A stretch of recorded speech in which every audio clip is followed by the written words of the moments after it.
Welcome back, ladies and gentlemen, to episode 4A of Dragon Age Origins. Today is going to be solely an optional Codex episode, Codex time episode number 1 for Dragon Age Origins. So if you don't want to take part in this, then absolutely fine. It's just going to be lore, delving into the Codex entries that we have so far. And yeah, completely optional.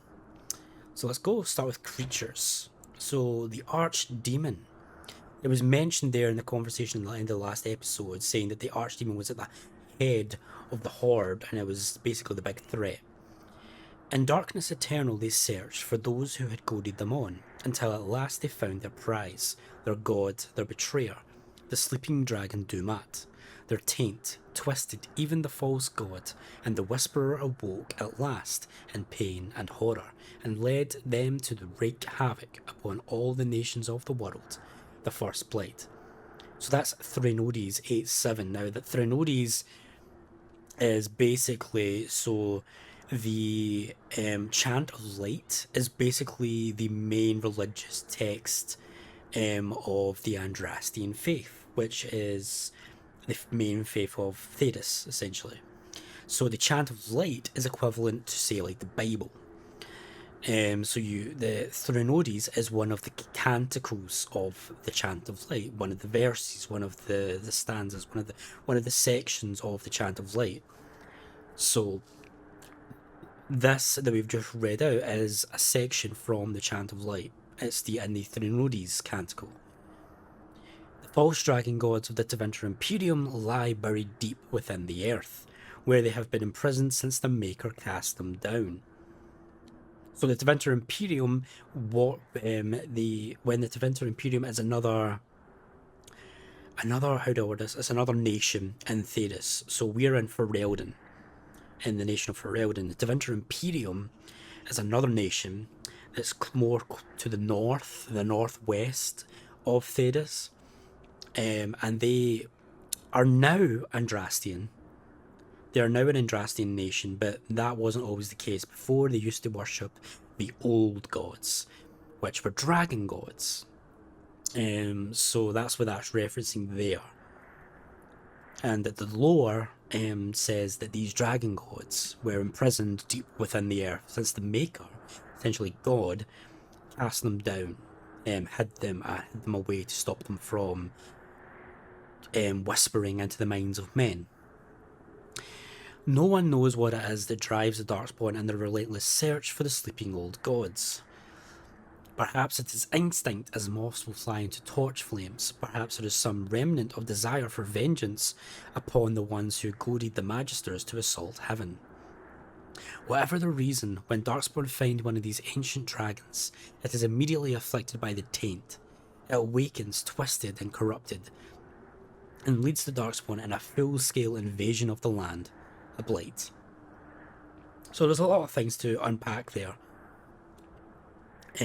So let me see. First thing, vengeance upon the ones who goaded the Magisters to assault heaven.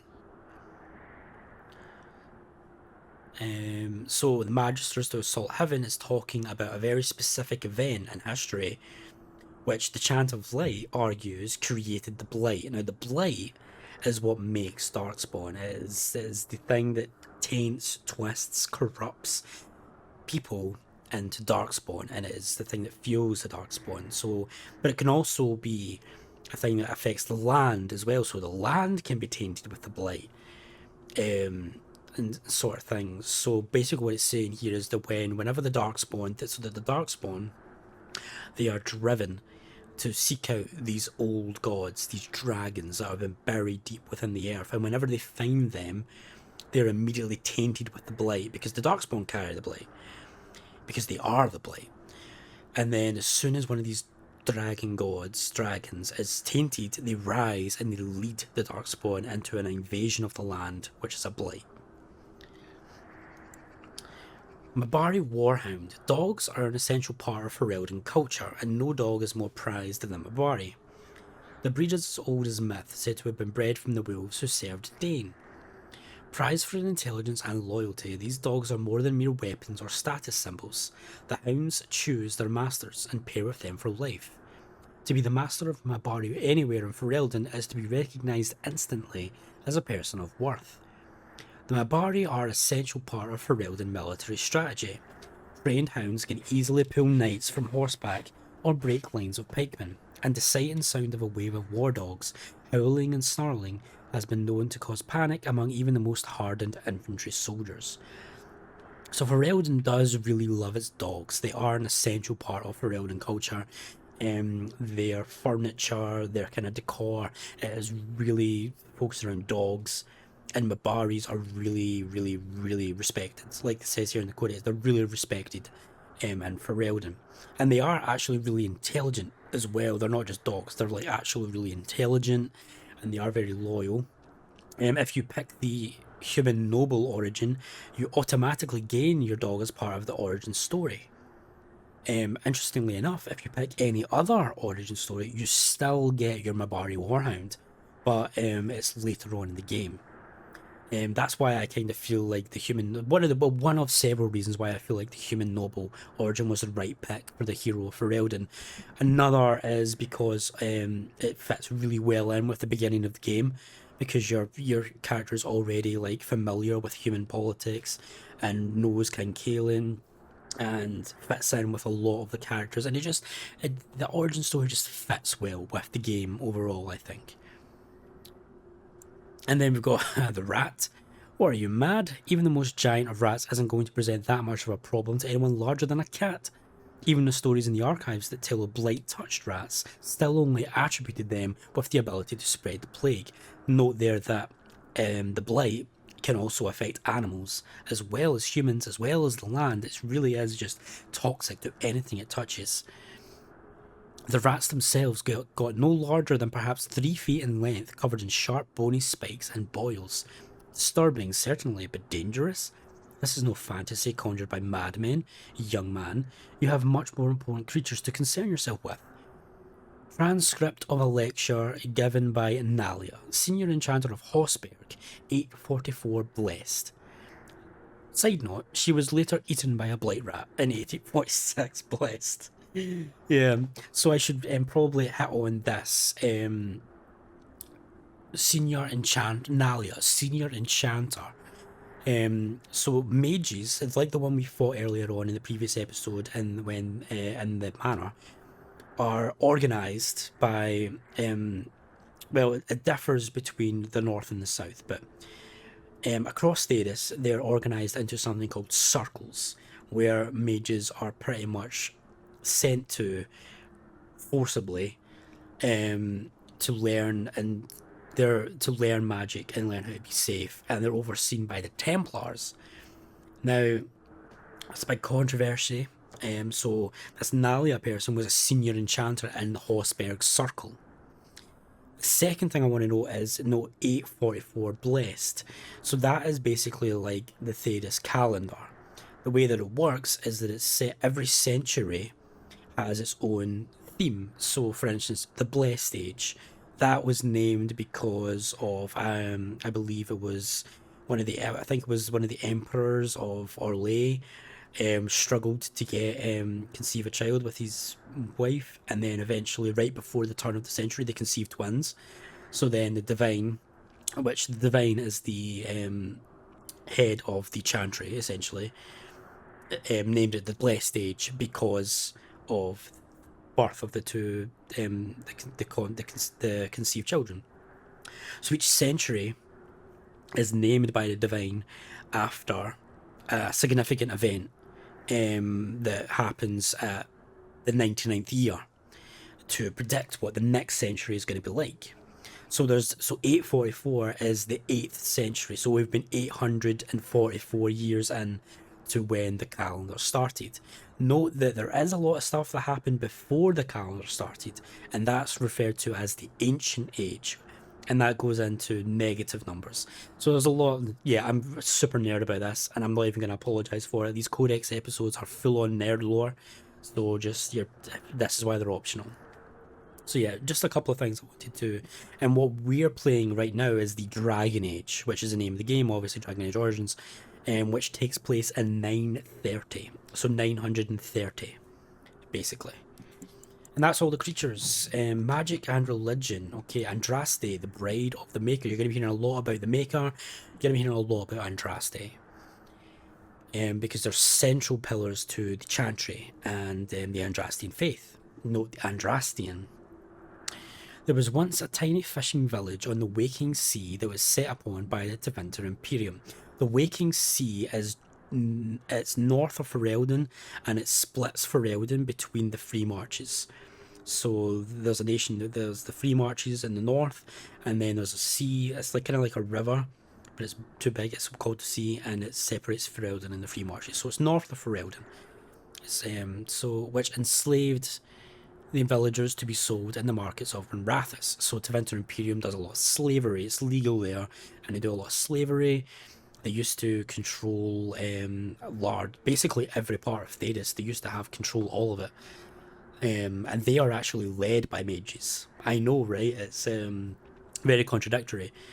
And that is, so the Tevinter Imperium is in the north, and it is very different from the southern. So the Tevinter Imperium now is Andrastian, but there's a schism between the northern Tevinter Imperium and their version of the Andrastian faith, and the southern version of the Andrastian faith practiced by the southern Andrastian practitioners. So there's a southern chantry and a northern chantry, and they're very different in their approaches to mages, essentially. That's where they differ. So the Tevinter Imperium is ruled by mages, essentially, and the south, mages are really feared, and they're corralled into these circles, and they're very, very much no power, kind of abused, and etc, etc. So that's what Tevinter Imperium. Set upon by the Tevinter Imperium, which enslaved villagers to be sold in the markets of Minrathous. Minrathous is the capital of the Tevinter Imperium, leaving behind only the old and the infirm. One of the captives was the child Andraste. She was raised in slavery in a foreign land. She escaped and then made the long and treacherous journey back to her homeland alone. She rose from nothing to be the wife of an Alamari warlord. There's another term in the explanation, Alamari. So Alamari refers to the people that would eventually go on to be Fereldans. So back in, I think it was the Ancient Age, so before the actual calendar started, there was a couple. Fereldan, where we are in the game, was settled by different clans. So there was the Chaisin, the Avar, and then the Alamari. And the Alamari were the dominant clan. So basically, and they would go on to become Fereldans, essentially. So this Andraste rose from nothing to become the wife of an Alamari warlord called Matharath, who we'll get into later on. Each day she sang to the gods, asking them to help her people who remained slaves in Tevinter. The false gods of the mountains and the winds did not answer her, but the true god did.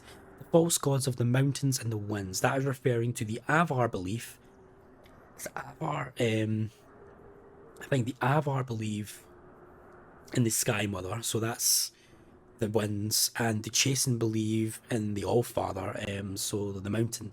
So that's referring to the chastened and Avar gods. But the true god did, the Maker, spoke. He showed her all the works of his hands, the Fade, that's another thing I need to explain, the world, and all the creatures therein.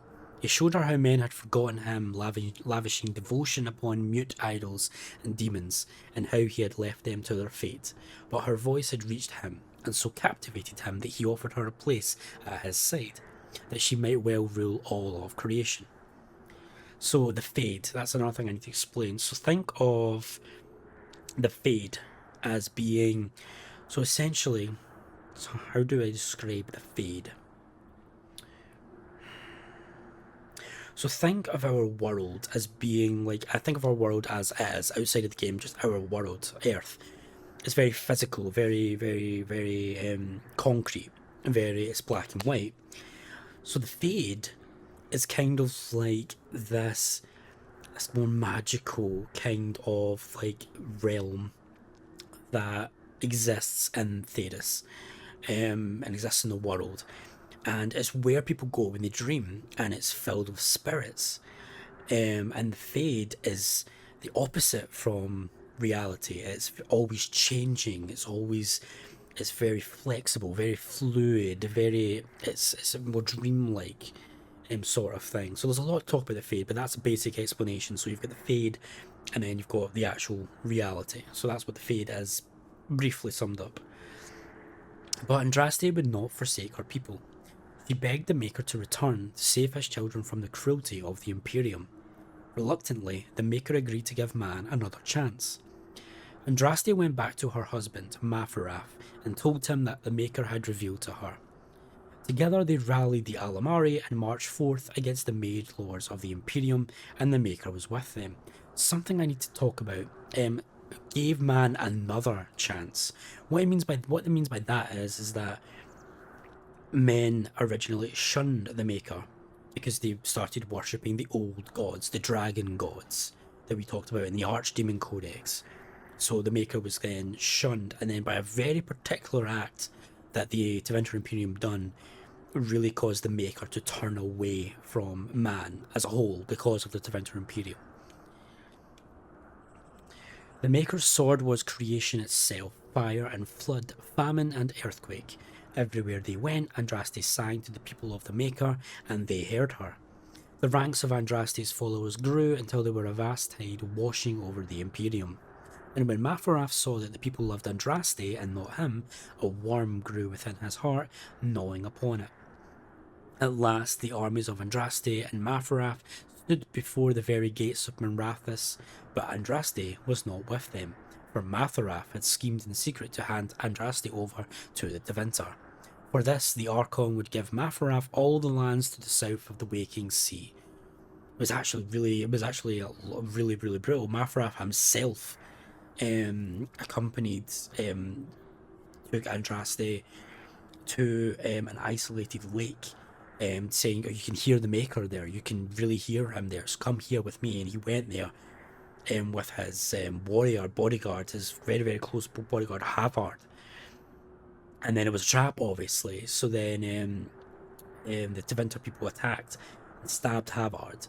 And then Andraste turned around and began to fight. And then Mafuraf actually knocked the sword out of her hands himself, personally. So he was very much involved in that. And so, before all the armies of the Alamari and of Tevinter, Andraste was tied to a stake and burned, while her earthly husband turned his armies aside and did nothing, for his heart had been devoured. But as he watched the pyre, the Archon is not the same as Mafuraf. The Archon is the leader of Tevinter Imperium. So that was Archon Hassarian. They're specifically talking about the Archon Hassarian. So when they say Archon, they're referring to the leader of the Tevinter. He took pity on Andraste and drew his sword and granted her the mercy of a quick death, which then became Hassarian's Sword of Mercy, which is actually the Templar Order's official logo. It's a Sword of Mercy. Funny little tidbit, well, not funny, but interesting little tidbit is when Andraste was on the stake, it said that they were expecting her to like cry out in pain because it was obviously the most painful kind of execution they could think of at the time. But instead, it seemed like she was purified by the fire, according to the Chant of Light, anyway. So she was purified by the fire instead, and she was completely silent. Like, she was obviously in pain, but she wouldn't cry out or anything like that. And it's said that everyone watching the Tevinter side that was cheering for the execution grew silent, as if they'd just done something horrible. And actually, the skies, when she died via the sword in her chest from Archon Hassarian, the skies opened and started bleating down lots and lots and lots of thunderstorm and rain, as if the heavens were crying. So apparently, yeah, it was a very, very important moment in Thedas' history. The Maker wept for his beloved, literally what I just talked about, cursed Mafuraf, cursed mankind for their betrayal, and turned once again from creation, taking only Andraste with him, and Our Lady sits still at his side, where she still urges him to take pity on his children. From the sermons of Justinia II. Justinia II is one of the divines, which, so divines I said earlier about how the two chantries are different. So the divine in the south is always a woman, and the divine in the north is always a man. So Justinia II is one of the divines, previous divines of the Southern Chantry. Moving on to the Chant of Light, the Blight. There, these Codex entries are going to be long, full of nerd lore. That's why they're optional. They're just full of nerd lore, complete nerd lore. The Chant of Light, the Blight. No matter their power, their triumphs, the mage lords of the winter were men and doomed to die. Then a voice whispered within their hearts, "Shall you surrender your power to time like the beasts of the fields? You are the lords of the earth. Go forth, claim the empty throne of heaven and the gods." In secret they worked magic upon magic, all of their power and all of their vanity. They turned against the veil, until at last it gave way. Now the veil is the thing that separates the Fade from the world. So it separates it's the thing that separates, like a barrier. It's like, but barrier is a bit of a it's all around us, but it basically ensures that the world that they know it and Theirin and the Fade are kept separate. So to get to the Fade, you need to pierce the veil. Most people do it by sleeping, stuff like that. They turned against the veil until at last it gave way. Above them a river of light, before them the throne of heaven waiting, beneath their feet the footprints of the Maker, and all around them echoed a vast silence. But when they took a single step towards the empty throne, a great voice cried out, shaking the very foundations of heaven and earth. "And so is the golden city blackened with each step you take in my hall. Marvel at perfection, for it is fleeting. You have brought sin to heaven and doom upon all the world." Violently were they cast down, for no mortal may walk bodily in the realm of dreams, bearing the mark of their crime, bodies so maimed and distorted that none should see them, and none know them for men. Deep into the earth they fled, away from the light.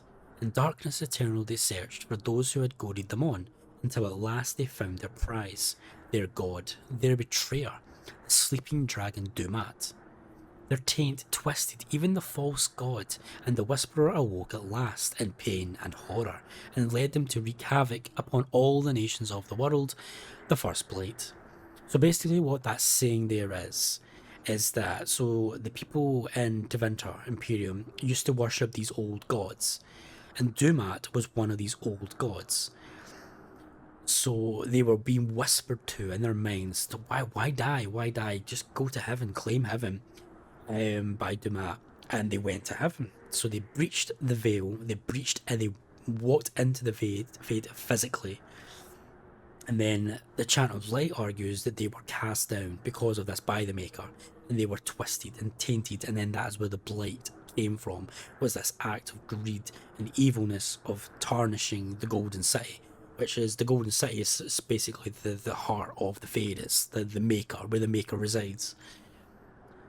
So then these people were then cast down into the earth, and they searched for the people that had made them this way, them Dumat, the sleeping the old gods, the whisperers, the betrayers to them, because they were lied to. They were told they could get godhood if they went into the Fade and they breached the Golden City. So they search for them, and then when they find them, they taint them, and then that's how archdemons come about. The commandments of the Maker. So you can see the parallels here to Christianity. These truths the Maker has revealed to me. As there is but one world, one life, one death, there is but one God, and He is our Maker. They are sinners who have given their love to false gods.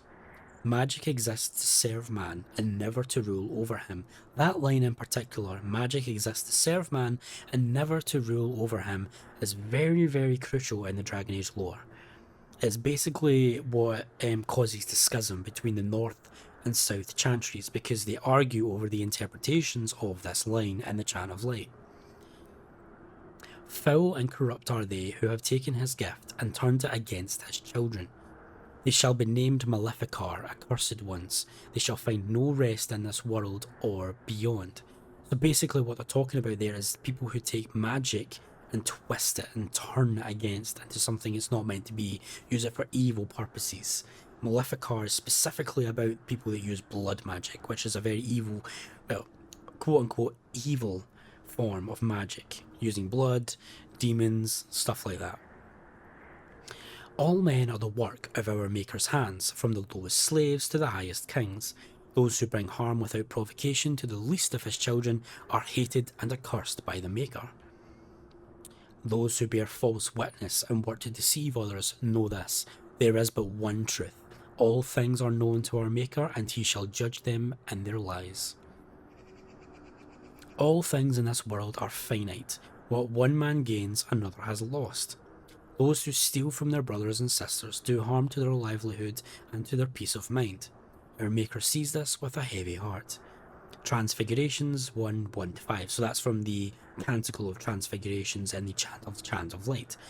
What's important to know about the Chant of Light is that so the original Chant of Light is supposed to be what the prophet Andraste herself sang to her followers as the word of the Maker. But it's obviously been passed down from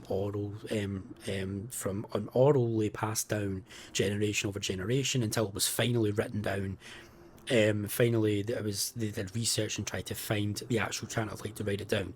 So this entire Chant of Light could be completely wrong from what it originally was, but it's the best that they can do. It's the best kind of Chant of Light that they can get. Bar one part of the Chant of Light, but we'll get to that at some point, I'm sure. And here is the quote on the Maker. There was no word for heaven or for earth, for sea or sky. All that existed was silence. Then the voice of the Maker rang out, the first word, and his word became all that might be, dream and idea, hope and fear, endless possibilities, and from it made his firstborn. He said to them, in my image I forge you, to you I give dominion over all that exists. By your will may all things be done. Then in the centre of heaven he called forth a city with towers of gold, streets with music for cobblestones, and banners which flew without wind. There he dwelled, waiting to see the wonders his children would create. The children of the Maker gathered before his golden throne and sang hymns of praise unending. But their songs were the songs of the cobblestones. They shone with the golden light reflected from the Maker's throne. They held forth their banners that flew on their own. And the voice of the Maker shook the fade, saying, in my image I have wrought my firstborn. You have been given dominion over all that exists. By your will all things are done, yet you do nothing. The realm I have given you is formless, ever changing. So that entire bit there is basically talking about the creation of Fade, and because it's formless, ever changing, so you can do whatever, but you're doing nothing, and spirits within the Fade. Now, essentially, spirits can't do anything, but they tend to reflect what they see, kind of thing. So that's what. So they see the golden throne, they reflect that back. They see the cobblestones, they reflect that back, kind of thing. That's so. But the Maker wanted to see creation, to see creativity, genius, kind of thing. So that's what it's basically saying there.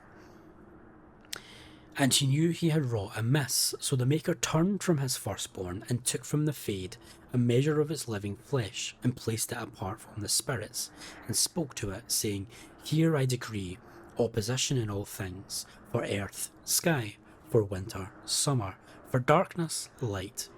But my will alone is balanced, sundered, and the world given new life.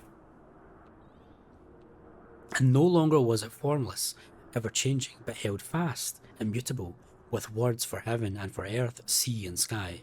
At last did the Maker from the living world make men, immutable as the substance of the earth, with souls made of dream and idea, hope and fear, endless possibilities. So basically what it's talking about there is that he saw where he went, the Maker saw where he went wrong in creation of the Fade and spirits, and then he turned away from them and made the actual earth, made the actual reality in which everybody is in.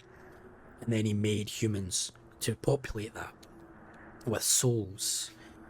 So kind of like his Fade 2.0, almost. Then the Maker said, "To you, my second-born, I grant this gift. In your heart shall burn an unquenchable flame, all-consuming and never satisfied. From the Fade I crafted you, into the Fade you shall return each night in dreams, that you may always remember me." And then the Maker sealed the gates of the Golden City, and there he dwelled, waiting to see the wonders his children would create. And that is the Canticle of Threnodies. So as you can see, yes, it's basically created mankind, created men, and gave them this passion, this fire to create. You'll never be satisfied. You will always be pursuing something, kind of thing. And now he's sitting waiting to look and see what they create. Well, not now, but then he ended up turning from them because of the old gods, and then the whole Andraste thing. Yeah, the lore to this game series goes wild. History of Fereldan, Chapter 1. Fereldan, as we think of it now, did not exist before the Exalted Age. Instead, the valley was divided up into dozens of old Alamari clans. I touched on this earlier on. They warred constantly with one another over land, honour, the allegiance of the freeholders, which is basically farmers, and on one notable occasion, the name given to a favourite Mabari. And then, in the 33rd year of the Exalted Age, Cailan had Theirin and became Theirin of Denerim, and everything changed. So that was the Cailan that we were talking about a couple of episodes ago, with the, I believe, yeah, it was the tutor, Aldous. Most of what we know about the founding of our nation comes from old songs that the bards passed down through the ages. The songs are filled with wild exaggerations and outright lies, but this hardly differs from the scholarly papers of some of my contemporaries. There is no agreement among poets or scholars on how he did it, but Cailan had gained the support of the Circle of Magi, and they crafted for him a suit of silvery white armour that, by all accounts, repelled both arrow and blade. Cailan had led his army across the valley and captured Redcliffe, one of only 3 men who ever successfully laid siege to that fortress, and presented himself to the bands of the landsmeet as their king. The poets tell us that every lord knelt before Cailan without question. The fact that he attended the landsmeet surrounded by ash warriors and loyal mages of the circle is generally omitted from the ballads, however. Ash warriors are a particular band of warriors, kind of culture, kind of faction of warriors, kind of belief that we'll get into later on. And the mages of the circle is what I was talking about earlier on. From Cailan came the line of Theirin kings and queens who reigned uninterrupted until the 44th year of the Blessed Age, when the Orlesian invasion came. The rightful king was forced to flee Denerim, and for 70 years a puppet sat upon the throne. From Fereldan Folklore and History by Sister Patrine, Chantry Scholar. There is a book on this, on that Orlesian invasion and the reclamation of the Theirin bloodline. It's called The Stolen Throne by David Gader. 100% read it, it's fantastic. If you love the game, you'll love the books. The History of Fereldan, Chapter 2. The occupation was a dark blot on Fereldan's history. Our people, who from time immemorial valued their freedom over all else, were forced to bow to Orlesian rule. That sums up the Fereldans very well. Yeah, they value freedom over everything. Freedom and independence and stuff like that. Earning respect, hard work. And the Empire of Orlais, I don't think we talked about Orlesian and Orlais. Orlais is probably one of the largest nations in Theris and probably the most powerful. It is directly to the west of Fereldan, separated by the Frostback Mountains. So there's a mountainous range that separates Orlais and Fereldan. And they do not get on. They have a very bad history because of this Orlesian invasion and Orlesian rule. The Empire declared our elves property and sold them like cattle.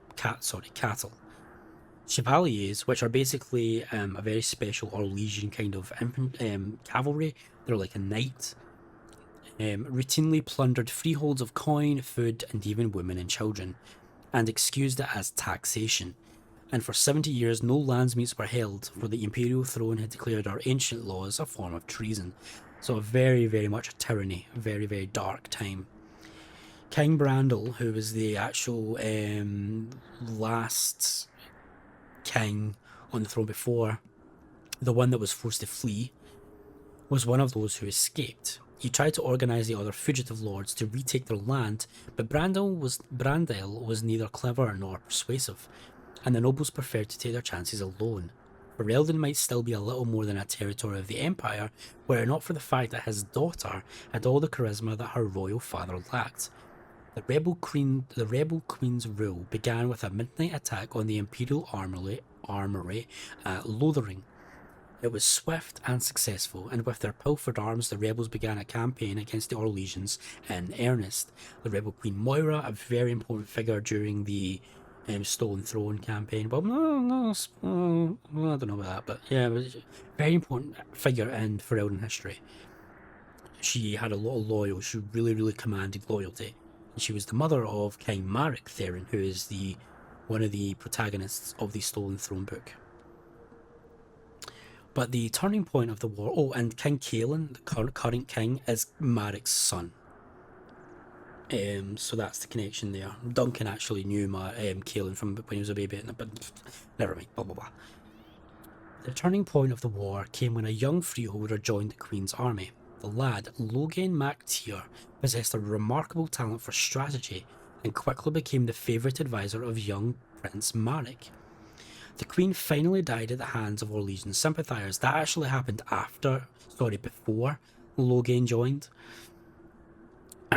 Died at the hands of Orlesian sympathisers, anxious to curry favour with their painted masters, and Maric took her place as the leader of the rebellion. Loghain became Maric's right hand. Maric and Loghain led the rebels in a new campaign against their Orlesian oppressors, culminating in the Battle of River Dane, where the last Chevaliers in Denerim were crushed. That's actually not true as well. The Battle of the River Dane was not the final battle of the occupation. This was the first game, so the lore's been like fleshed out a little bit since then. So the River Dane is on the west of Fereldan and Denerim's on the east of Fereldan. So the Battle of River Dane was led by Loghain, and Maric wasn't even there. But the final battle of the rebellion came like a year later, and it was in Denerim. It was in Denerim, but it wasn't the Battle of River Dane. That wasn't the last battle. With the capital once more in the hands of Fereldans, the battle to free our people was finally over, but the battle to rebuild what had been lost had only just begun. Again, from Fereldan Folklore and History by Sister Patrine, the Chantry Scholar. We can actually meet Sister Patrine in this game. The culture of Fereldan. The Fereldans are a puzzle. As a people, they are one bad day away from reverting to barbarism. They repelled invasions from Tevinter during the height of the Imperium with nothing but dogs and their own obstinate disposition. They are the coarse, willful, dirty, disorganised people who somehow gave rise to our prophet, ushered in an era of enlightenment and toppled the greatest empire in history.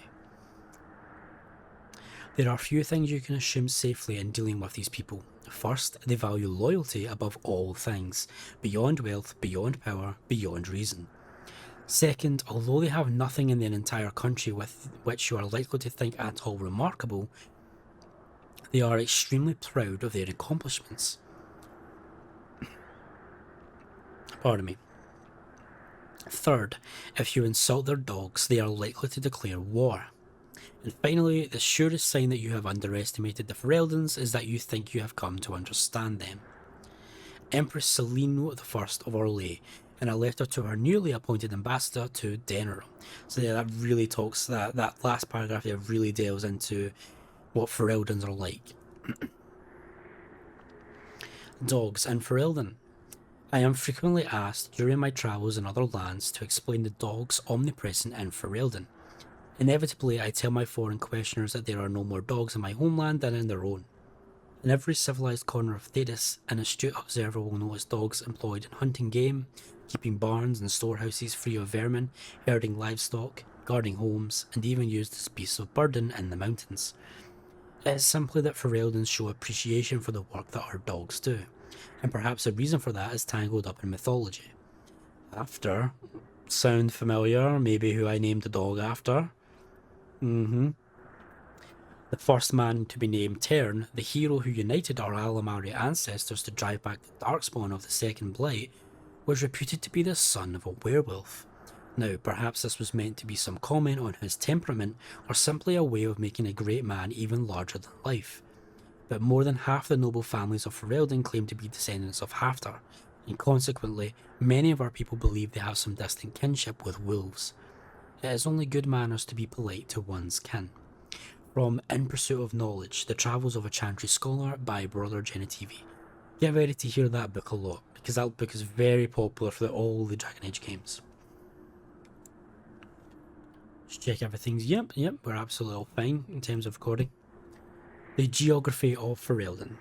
The Kingdom of Fereldan is the southernmost civilized nation in Thedas, although some scholars dispute that claim to civilization. It is perhaps the most physically isolated of all the kingdoms of Thedas. To the east in the Amaranthine Ocean, to the north the Waking Sea, to the south the Kocari Wilds. So yeah, Fereldan is surrounded by the Waking Sea to the north, the Amaranthine Ocean to the east, and the Kocari Wilds, which is where we're at. We're at the border of the Kocari Wilds right now in Ostagar, which in the summer months are a vast peat bog, and in the winter become a treacherous labyrinth of iced-over waterways. The Frostback Mountains guard the western border, which is the border between Fereldan and Orlais, and only a narrow plain between the mountains and the sea allows travel between Fereldan and Orlais. Most of the land in the central portion of the kingdom, called the Banorn, is open plains. These are crossed by the remnants of an ancient Tevinter highway that once connected Val Royeaux with Ostagar on the edge of the Kocari Wilds. The western part of Fereldan is dominated by Lake Cailan, a huge caldera filled by the runoff of glaciers from nearby mountains. Lake Cailan is home to the famed fortress of Redcliffe, as well as the Circle Tower, which houses Fereldan's Circle of Magi. In the east is the vast Brazilian forest, which the superstitious locals profess to be haunted, and from which rises the Dragon's Peak, a solitary mountain that guards the capital city of Denerim. I thought Dragon's Peak was to the north. Maybe I'm wrong on that. I feel like Dragon's Peak is in a different area. Again, from In Pursuit of Knowledge, The Travels of a Chantry Scholar. The politics of Fereldan. To our neighbours, Fereldan seems utterly chaotic. Unlike other monarchies, power does not descend from our throne, rather it rises from the support of the freeholders. Each freehold chooses the ban or Arl to whom it pays allegiance. Typically, this choice is based on proximity of the freehold to the Lord's castle, as it's worthless to pay for the upkeep of soldiers who will never arrive at your land too late to defend it. For the most part, each generation of freeholders casts its lot with the same ban as their fathers did, but things can and do change. No formal oaths are sworn, and it is not unheard of, especially in the prickly central Banorn, for bans to court freeholders away from their neighbours, a practice which inevitably begets feuds that last for ages. Terns arose from amongst the bands war leaders who in antiquity had grown powerful enough to move other bands to swear fealty to them. There were many Terns in the days before King Cailan, but he succeeded in whittling them down to only two, Gwarin in the south, Highever in the north. These Terns still hold the oaths of bands and Arls who they may call upon in the event of war or disaster. And similarly, the Terns still hold responsibility for defending those sworn to them. So Tern there's only one in the north and one in the south, essentially. And they're basically war leaders, pretty much. So we've already heard mention of Loghain. He is the southern Tern. And I believe that Bryce Cousland was the Tern in the north. Our father was. The Arls were established by the Terns, giving command of strategic fortresses that could not be overseen by the Terns themselves. Unlike the Terns, the Arls have no bands sworn to them and are simply somewhat more prestigious bands. The king is, in essence, the most powerful of the Terns, Although Denman was originally the Ternier of the king, it has since been reduced to an Arling, as the king's domain is now all of Fereldan. But even the king's power must come from the bands. Nowhere is this more evident than during the Landsmeet, in an annual council for which all the nobles of Fereldan gather, held for almost 3,000 years except odd interruptions during blights and invasions. The sight of a king asking for, and working to win, the support of lesser men is a source of constant wonder to foreign ambassadors.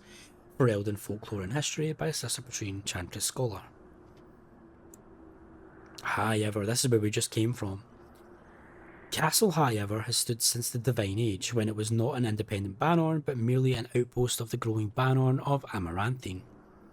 In the days before Amaranthine became an Arling itself, the outpost of Highever was originally held by the Elstan family, cousins of the Howes.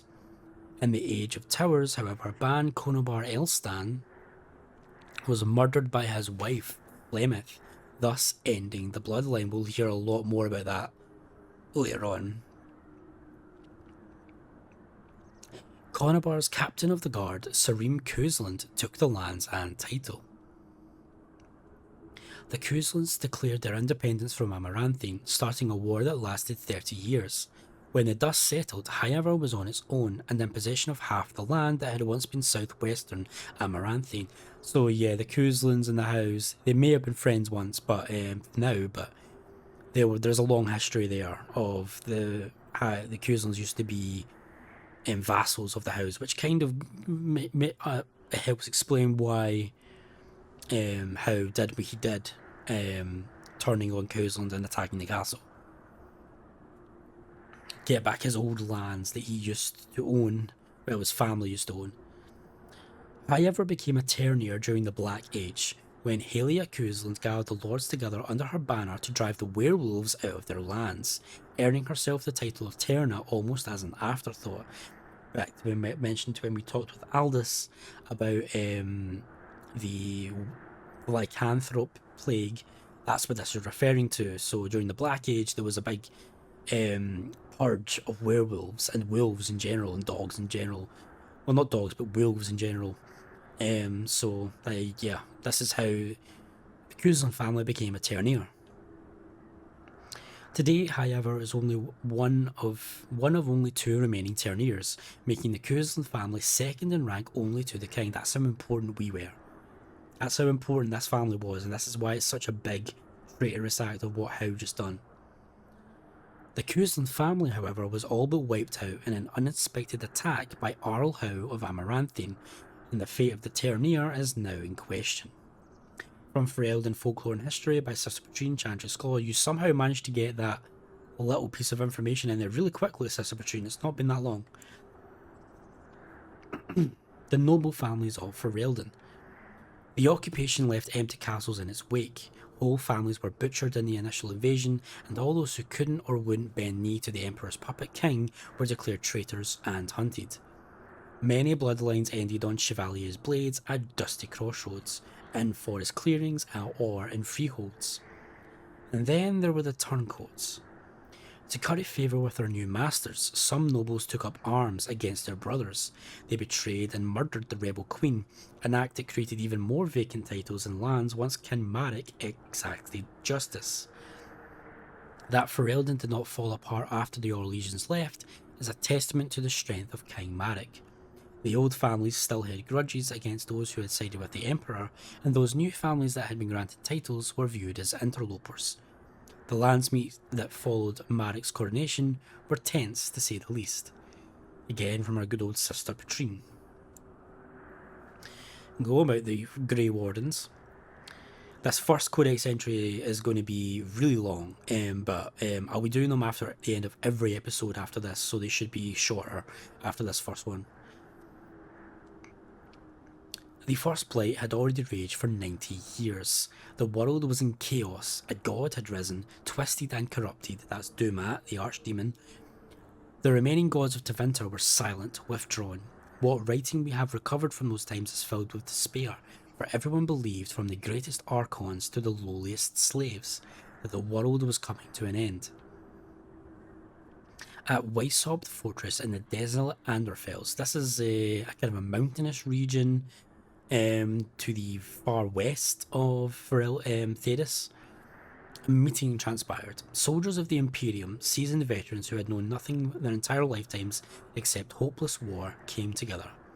When they left Weishaupt, they had renounced their oaths to the Imperium. They were soldiers no longer. They were the Grey Wardens. The Wardens began an aggressive campaign against the Blight, striking back against the Darkspawn, reclaiming lands given up for lost. The Blight was far from over, but their victories brought notice, and soon they received aid from every nation in Theris. They grew in number as well as reputation. Finally, in the year 992 of the Tevinter Imperium, upon the Silent Plains, they met. Note that calendar year 1992 of the Tevinter Imperium, is different from the calendar that is used by the Southern Chantry. Yeah, there's two different calendars as well. Upon the Silent Plains, they met the Archdemon Dumat in battle. A third of all the armies of northern Theris were lost to the fighting, but Dumat fell, and the Darkspawn fled back underground. And even that was not the end. The Imperium once revered 7 gods: Dumat, Zazikel, Toth, Andoril, Razikale, Lusakan, and Urthemiel. 4 have risen as archdemons. That is Dumat, I believe Zazikel, Toth, and Andoril have risen. The Grey Wardens have kept watch through the ages, well aware that peace is fleeting and that their war continues until the last of the dragon gods is gone. Again from good old Sister Patrine. We go to the Kocari Wilds. It is said that in the midst of the Black Age, which is when the Kuzlans became... What was that? The Black Age. Yeah, so that's when the Kuzlans became Terranir. It's said that in the midst of the Black Age, when werewolves stalked the lands of Fereldan in numbers that kept every farmholder indoors and a hound on every doorstep, a powerful Arl of the Alamari peoples stood and declared that he would put an end to the threat. His Arling stood on the border of a dark forest on the southern border of the Fereldan Valley, and he claimed that the werewolves used the forest to launch their midnight assaults on humanity. For 20 years, this Arl led an army of warriors and hounds deep into the forest. In his hunt for the werewolves, he slew not every wolf he came upon, but also every member of the chastened wilder folk. Any one of them, he said, could harbour a demon inside and thus be a werewolf in disguise. Yeah, demons are a thing, as well as spirits. For 20 years, the forest rang with screams and the rivers ran red. The tales say that an old chastened woman found her sons all dead at the Arl's blades. This is not the same Arl as the one we were just talking about in the Highever one, the one that made Kuzlan's Terranir. She pulled one of those very blades from her one son's heart and plunged it into her own chest, cursing the Arl's name as she did so. Where her blood touched the ground, a mist began to rise. It spread and spread until it was everywhere in the forest. The Arl's army became lost, and it is said that they died there. Others say they wander still. The ruins of his Arling stand to this day, filled with the ghosts of women waiting eternally for their husbands to return. The forest of the legend is, of course, the Kocari Wilds. There are as many legends about the great southern forest as there are shadows, or so the saying goes. The chastened wilder folk have made their home there since mankind first came to these lands, and the wild lands spread as far into the south as anyone has ventured. The chastened is similar to the Alamari. They're one of the tribes that populate ancient Fereldan, but they were not too successful as the Alamari were, so they are not they didn't become Fereldans. They're still the chastened. They reside mostly in the Kocari Wilds, stuff like that. Beyond the mists are vast tracts of snow, white-capped mountains, and entire fields of ice. It is a land too cold for mankind to survive, yet the chastened eke out an existence even there, and they tell of horrors beyond the wilds that the lowland folk could not begin to comprehend. To most, Fereldan simply ends with the Kocari Wilds. There is nothing beyond. The Wilds is a land of great trees, wet marshes, and dangerous monsters. What more need be said? From the Land of the Wilders by Mother Alis, Chantry's Scholar, 918 Dragon. Mother Alis! Mother Alis is actually in the Stolen Throne book. That's really cool. Never noticed that before. On to the Darkspawn. These will all have timestamps, by the way, so you'll be able to skip to one that you find particularly interesting. I don't think anyone's ever going to watch this video, but it's just for me because I want to, so this is just for me at this point. But hey, if you enjoy this, then great for you. You're like me. Those who had sought to claim heaven by violence destroyed it. What was golden and pure turned black. Those who had once been mage lords, the brightest of their age, were no longer men, but monsters, in the Canticle of Thrones 12.1. Basically, that's talking about when the Tevinter Imperium Magisters, mages, broke into the Fade to go to the Golden City and then corrupted it, and then were cast down and became the Darkspawn. Sin was the midwife that ushered the Darkspawn into this world. The Magisters fell from the Golden City, and their fate encompassed all our worlds, for they were not alone. No one knows where the Darkspawn come from, a dark mockery of men.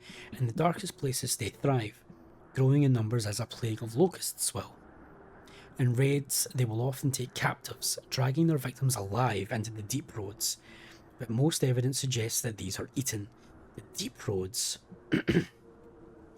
is a vast underground network of caverns and roads that was basically once used and built by the Dwarven Empire.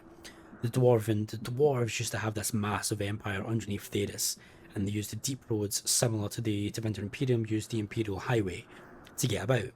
But the deep roads, since the emergence of the Darkspawn and the Blight, pretty much all of the deep roads have been lost to the Darkspawn. And there's only 2 different dwarven cities left, Orzammar and Kaush Rock.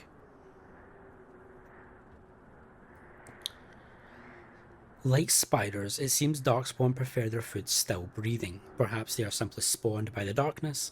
Certainly we know that evil has no trouble perpetuating itself.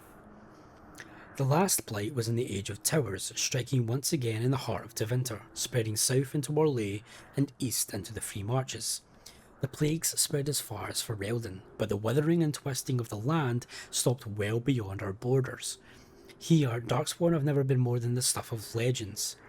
In the northern lands, however, particularly Tevinter and the Anderfels, they say Darkspawn haunt the hinterlands, preying on outlying farmers and isolated villages, a constant threat.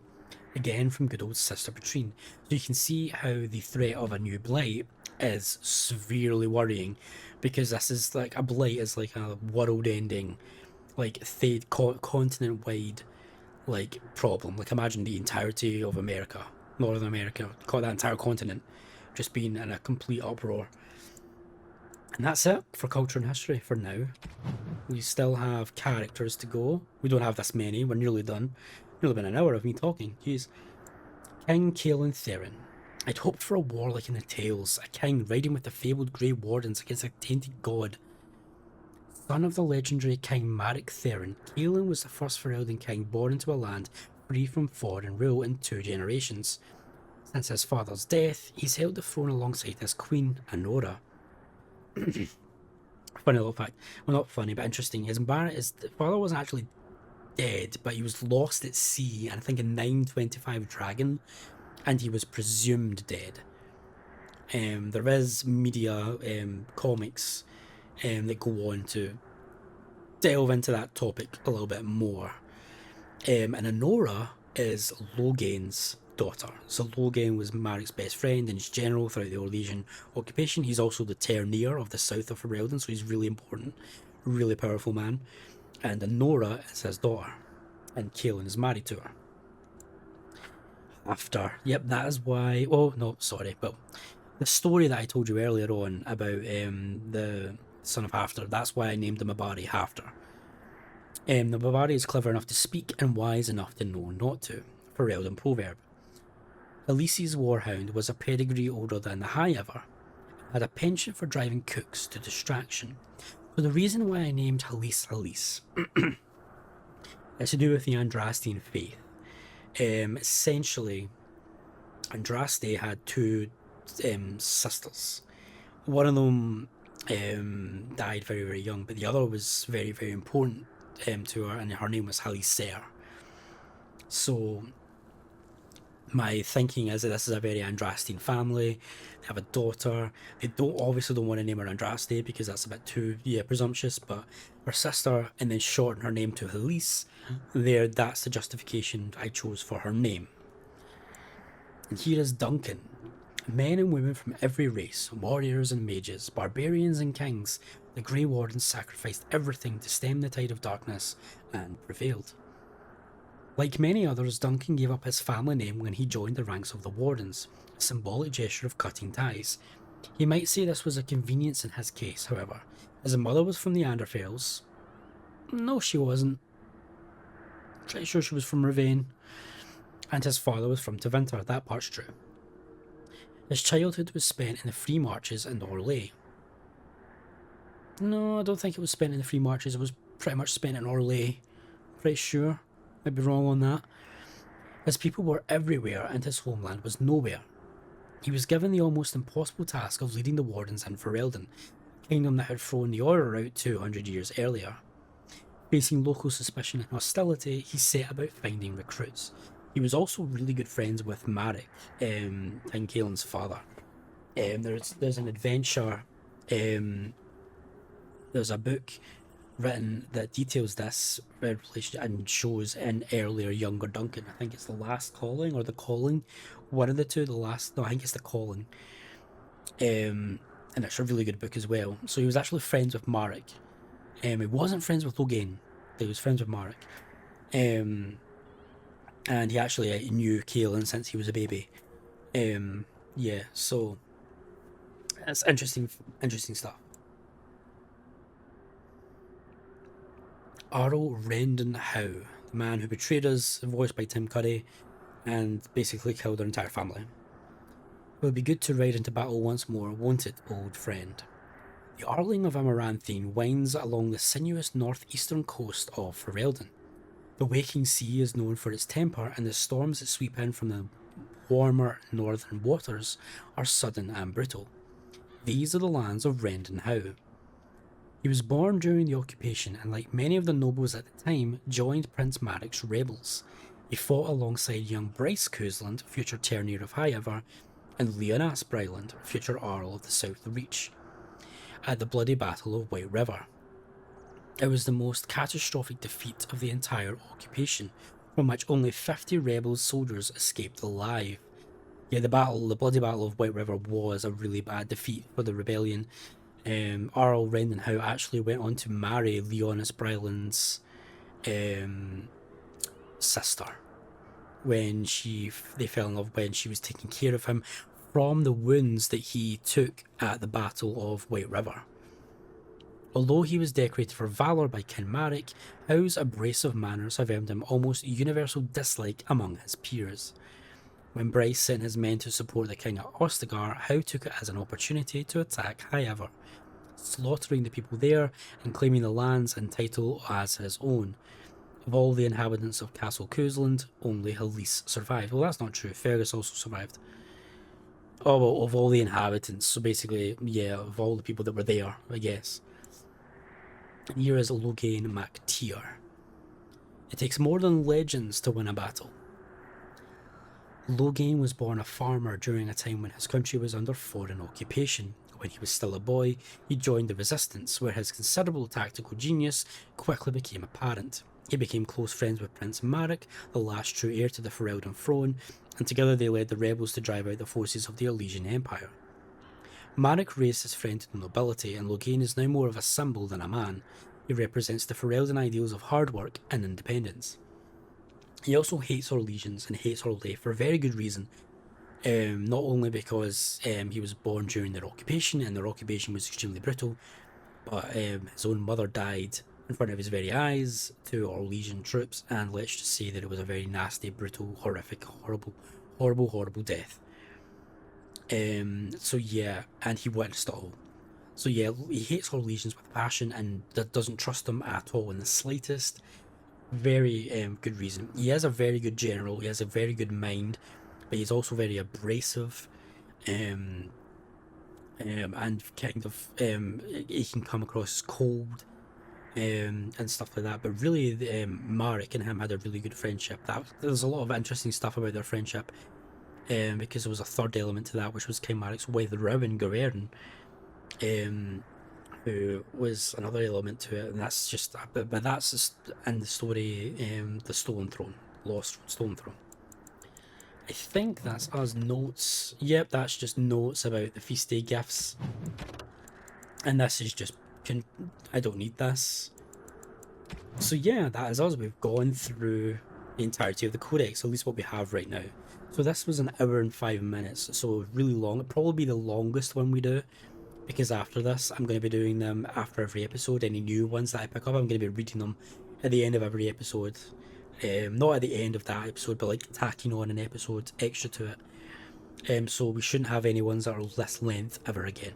So yeah, thank you for being here. If you've even watched this, Codex time. But I've really enjoyed it, really loved it. I've learned a couple of things, and I look forward to picking up in episode 5. I'll see you guys next time.